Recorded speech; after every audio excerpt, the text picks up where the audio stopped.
So, what's up mga dol?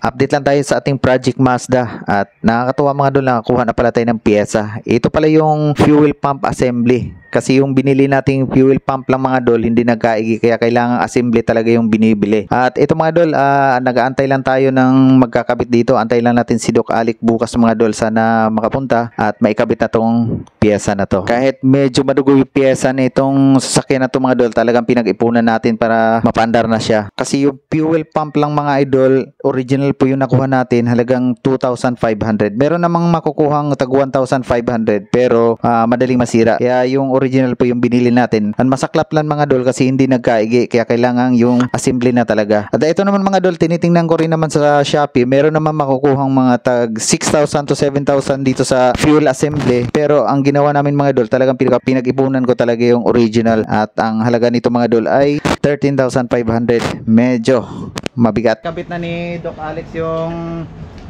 piyesa na naikabit ngayon.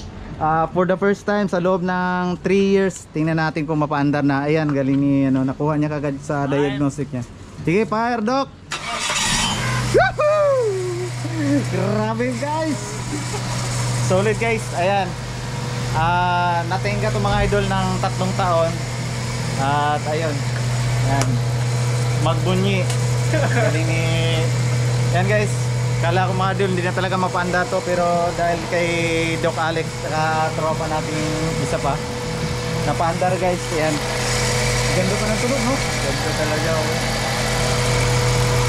kasi mababa pa yung odo nito eh, wala pang 100k yung odo. Ayan guys, napaandar na. Success ang operation. Ayan guys, napakasaya. Mandar na. Walang check engine. Wow. Napausok na guys.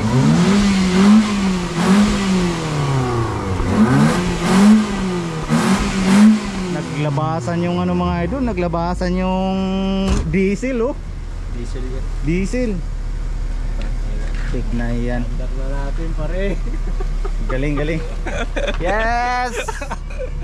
Magre-reduce kami nito, lintik na yan. Ayan guys, bilib ako dito kay Doc Alex mga idol. Walang scanner yan pero napaandar niya. Sa hindi pala nakakaalam mga idol, si Doc Alex galing sa Singapore ba yun? Oo. Mekaniko sa Singapore mga idol. Tapos nagkataon naman na Mazda din ang kanyang pinaka-expertise. Kaya eto, napausok niya mga idol ang tambotso ni Black Mazda. Lintik na yan. Napakatining mga idol. Okay, yun lang mga idol. Ito na, yan lang yung update natin kay Mazda.